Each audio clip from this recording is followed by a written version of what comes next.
Welcome students to lecture 20 in biopharmaceutics, and we are discussing today another lecture in the series of lectures biopharmaceutical considerations in developing a dosage form, and today we are going to discuss about formulation considerations. Previously we discussed about drug or the physicochemical considerations, and now the formulations which could require the manufacturing considerations in developing a dosage form.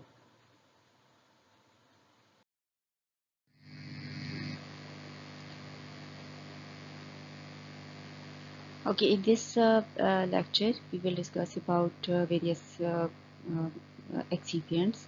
What are excipients? Then common pharmaceutical excipients, and then we will come across with certain common excipients which are used for oral dosage forms. Then excipients' capability to impact dissolution and bioavailability, and excipients' capability to impact pharmacokinetics.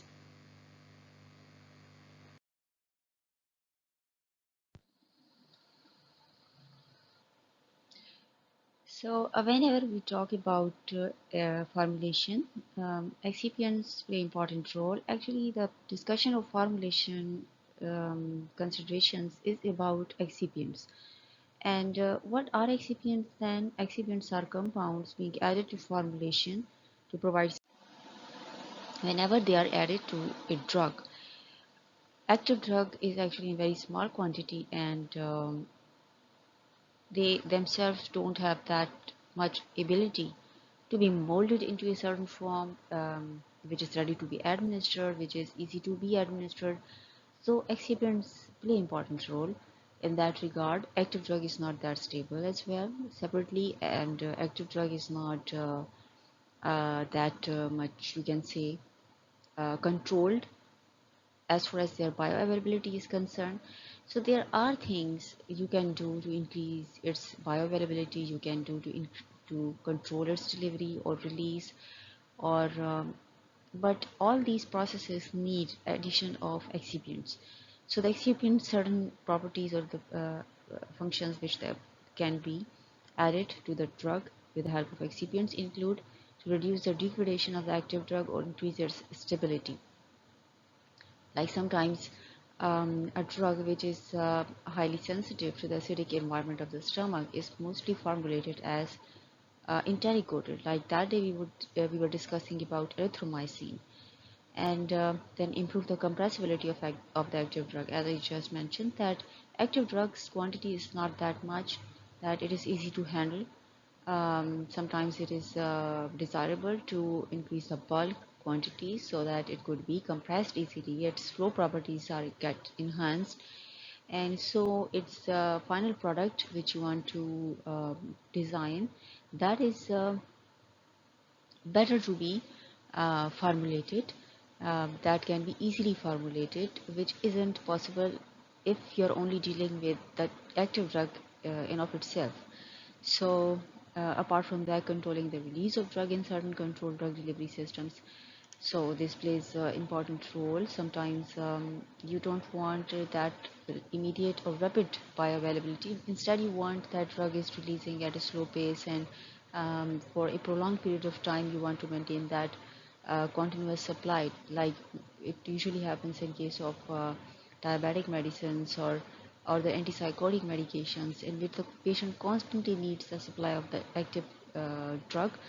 And so in those situations, the excipients would be the one which would be rendering those properties to the drug. Drug itself cannot control its release. It would be being done with the help of excipients, suitable excipients. Then the next is to improve the bioavailability of drug. So it is you know that how sometimes low the products or the drugs with low aqueous solubility, how their particle size is reduced and how disintegrants are added to improve their bioavailability. All what is done is to improve their bioavailability. Or sometimes the dosage form is switched from oral to IV, and in case of IV, then you would have to select the suitable excipients then for such a drug. So excipients certainly render certain functional properties to the drug and dosage form. So excipients or the formulation considerations are extremely important whenever you want to design a successful formulation. Now on the screen you can see a list of excipients and what they could do, the function being added to the active drug. So coming to the lactose, it is a diluent, and you know what drug to make it more handleable and more easy to be molded into a certain dosage form. Then dibasic calcium phosphate got the same function. Then starch. So as far as starch is concerned, you know that starch usual sources from corn or potato, and in pharmaceutical industry, starch is used for a variety of reasons. And um, for example, it is a tablet of capsule diluent, a tablet and capsule disintegrant. So you can see that its function is written, and it is a glidant, and as it acts as a binder as well. And all this depends that in what form you're using the starch, in what kind of circumstances you're using it. You're using it in dry form, you're using it in wet form. Um, like to be used as a uh, binder, it is necessary to use it in a wet form. And then to be used as a diluent, it would be preferably being used as in its dry form. Not necessarily, but in most of the cases, this is usual. This is the usual phenomena. And when we come to the microcrystalline cellulose, got the same function of diluent and disintegrant. Then there is magnesium stearate, which is a lubricant. So a lubricant role, being a pharmaceutical excipient, is usually um, to prevent the individual ingredients in a capsule or in a tablet, mostly in the capsule, from sticking into each other, and the machine that creates the capsules or um, any other dosage form. And so it also improves the consistency and quality control of the product, and it prevents them, the ingredients, from sticking together, and also from sticking with the machine that is producing them. And it could be considered a flow agent. It enhances the flow properties of the powder. So lubricants are extremely important. They do a lot of things.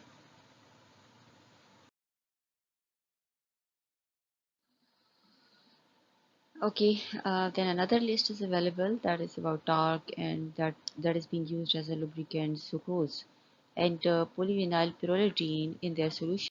Then there is hydroxypropyl methyl cellulose (HPMC) that is used as a tablet coating agent.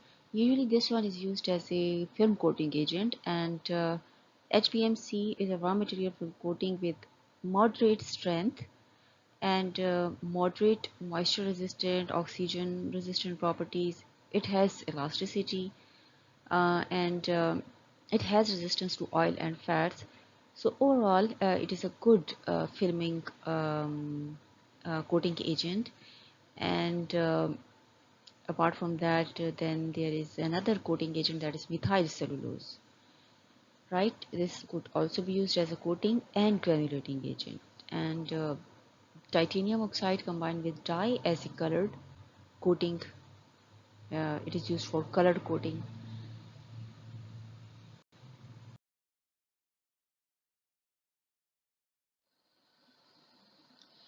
Here is a list of excipients which are used in oral dosage form.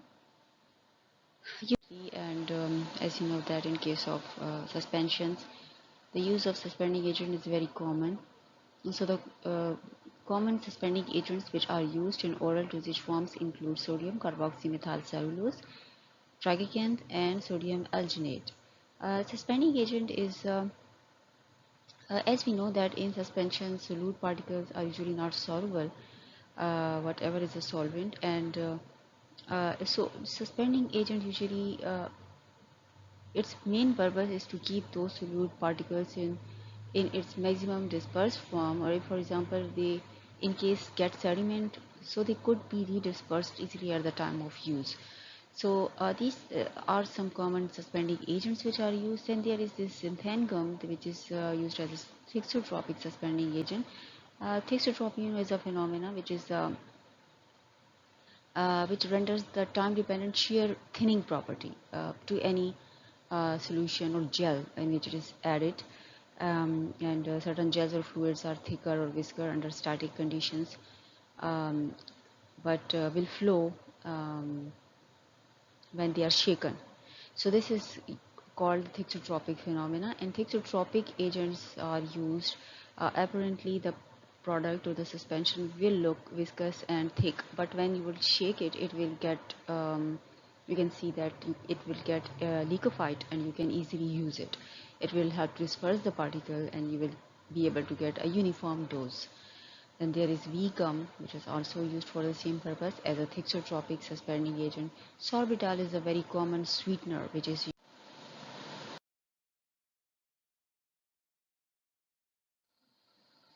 and here is another common list. Propylene glycol as a solubilizing agent, ethyl propylparaben as a preservative, sucrose as a sweetener, just like sorbitol as a sweetener, polysorbates as surfactant, sesame oil and corn oil are used for emulsion vehicles as a vehicle as a diluent. These are some common excipients which are used.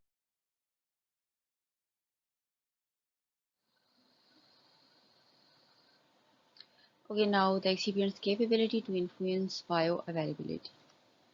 Um, so excipients are usually considered inert, like for the most part they don't interact chemically with the active drug ingredient, because in that situation it will lose its purpose, because its purpose is to be used as a supporting agent along with the active ingredient to mold the active ingredient into a easy to use final dosage form or the product. And it is also considered least interactive and how but mere their presence has affected the dissolution kinetics of the drug, as it could lead to reduced absorption and so decreased bioavailability. However, excipients may change the functionality of the drug substance and bioavailability of the drug from the dosage form. It might enhance as well. So, excipients, though are inert, they don't interact with the active ingredient, but their presence along with the active ingredient in the final dosage form might impact the active drug absorption, its release, its absorption, and so its bioavailability.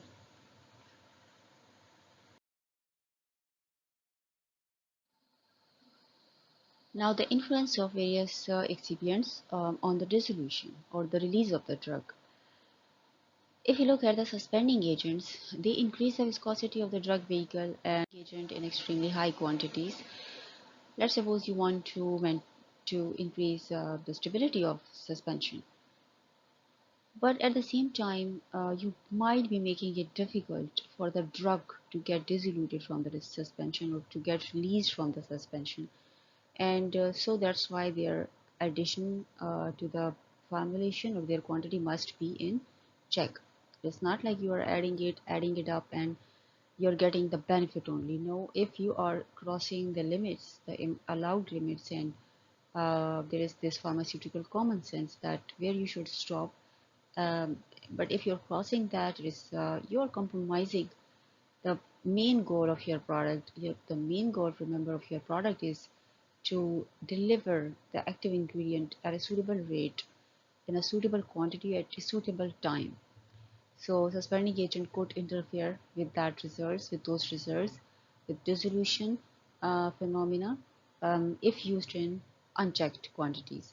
Then there are lubricants. Lubricants usually have a good impact on the product. It increases the flow properties. It produce the sticking of the ingredients with each other, also with the machine which is producing them. Usually these are used in capsules manufacturing. It is used in also in the tablets as well sometimes. And but the problem, the disadvantage associated with lubricants, they got water repelling properties. One of the best examples is magnesium stearate or stearic acid, and because of the reason they could affect the dissolution properties in a negative way. So too much lubricants use, let's suppose the machine is old, there is some uh, problem of wear and tear with the machine, and you want to avoid that during the manufacturing process, and you want to avoid the repair of the machine at the same time. So the solution which you go for is to add more and more lubricants. That won't work at the end of the day, because it would be affecting the dissolution, the ultimate goal of your product, in a negative way. Then there are coatings like shellac. Is a certain sort of coating which is used. What happens with the shellac, that with the aging, with the getting with the passage of time, there is some sort of cross linking. It has a sort of bonding which is strong enough to not the inner ingredients break this layer and come out or get released. So definitely it will impact not only the dissolution but disintegration process as well. So coatings, you need to be careful. You have to add suitable excipients in order to back up this problematic nature, that they could go for the cross linking. So what should be done to avoid that? So while using, you can see various excipients, you have to be careful about their quantities, you have to be careful about their possible impacts, and what you can do, negative impacts, and what you can do to counteract those negative impacts. What could be an other supporting agent which could be used to um, counteract that negative phenomenon.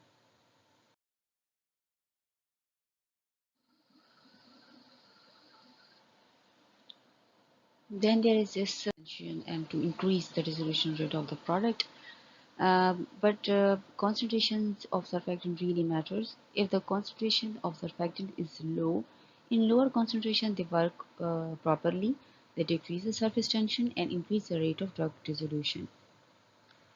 However, you cannot say the same thing in case of higher surfactant concentrations, because higher surfactant concentrations means that the surfactant will be making micelle with a drug will be being trapped within the micelle, and so the drug's release from the micelle is a slow dissolution, at a slow dissolution rate. So surfactants could interfere with dissolution, and so proper absorption of the drug. So one need to be careful in this regard. Then there is this disintegrant. So whenever the tablets are being compressed highly, there is a direct relationship between higher compression and the amount of the disintegrant to be used. If the tablets are meant to be compressed high, the disintegrant proportion included in that product should be higher as well, because in case of without sufficient disintegrant may cause poor disintegration of a compressed tablet.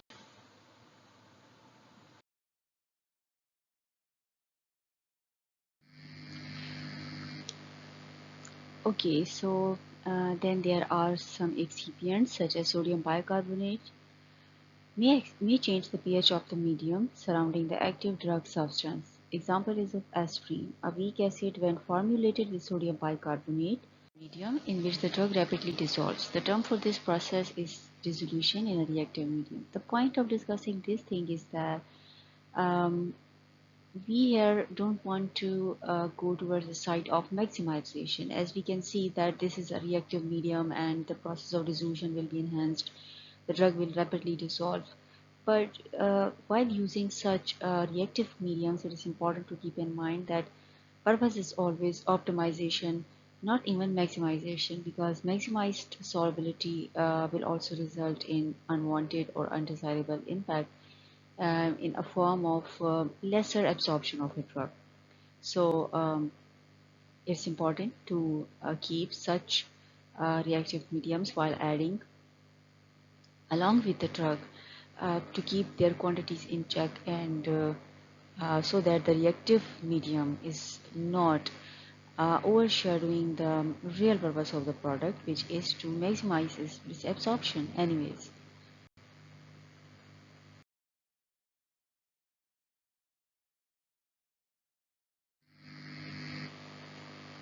Okay, now we are discussing about excipients' impact on pharmacogenetic parameters in oral dosage form. Till now, we discussed that how the excipients could impact dissolution kinetics. But what is dissolution anyways? Dissolution is a predisposing factor towards absorption, and with absorption, kinetics, pharmacokinetics gets started. So let's have a look at how these could impact the pharmacokinetics of drug. Lubricants. When we take the example of curve, we can see that they reduce Tmax, the time to reach the maximum concentration, but at the same time, very interestingly or surprisingly, they are reducing the area under curve as well. Now we know that area under curve is, or the bioavailability in other terms, is not only the rate, but it's also the extent of absorption, the overall extent or the overall quantity which has been absorbed. Now, if and the main problem is because of the water repelling property of the lubricant. So if such problem is happening, it is better to go for a better lubricant in those circumstances, or to reduce its quantity, or if it isn't working, then you can go for a better disintegrant, and disintegrant idea could fail also if the drug is of low aqueous solubility. Then wetting agent addition would be a good idea. Then there are coating agents. Coating agents have almost similar impact on pharmacokinetics as lubricants. That it means that they have the capability to reduce Tmax and area under curve simultaneously because of the very same reason which they got.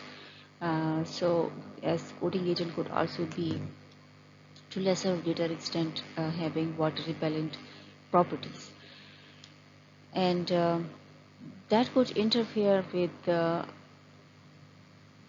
overall area under the curve.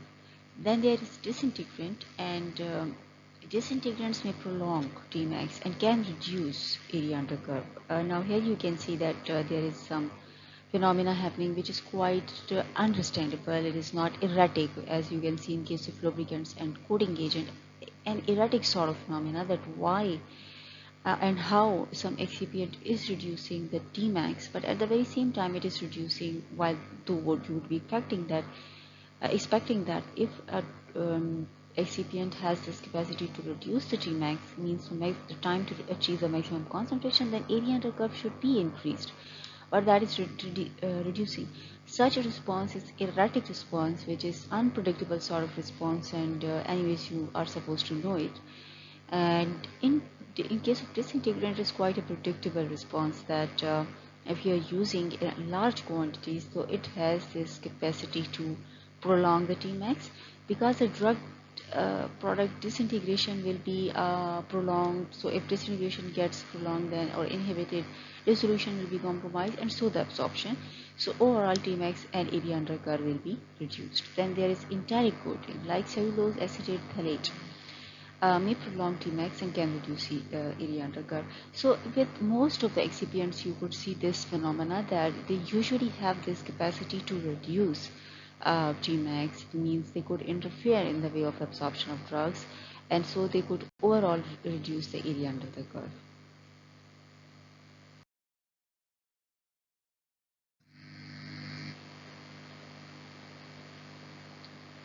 So sustained release agents, as we know that sometimes it is desirable to control the release of a product, so which are usually also called controlled release products or sustained release agents, and the agents which are used for their for prolonging this release activity is other sustained release agents.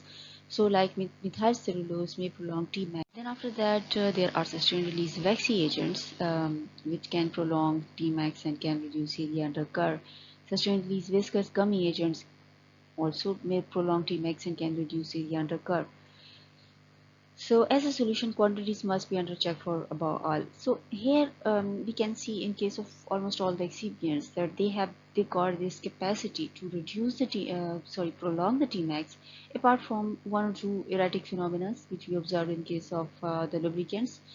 Um, but anyways, overall it has the capacity to prolong the Tmax and reduce area under curve, which is quite predictable phenomena that if an excipient is reducing prolonging the time which would be taken to drug get maximally absorbed, then it has this capacity to reduce overall area under curve. So it is quite predictable, but anyways it must be known, and as a solution, quantities must be under check for the above all.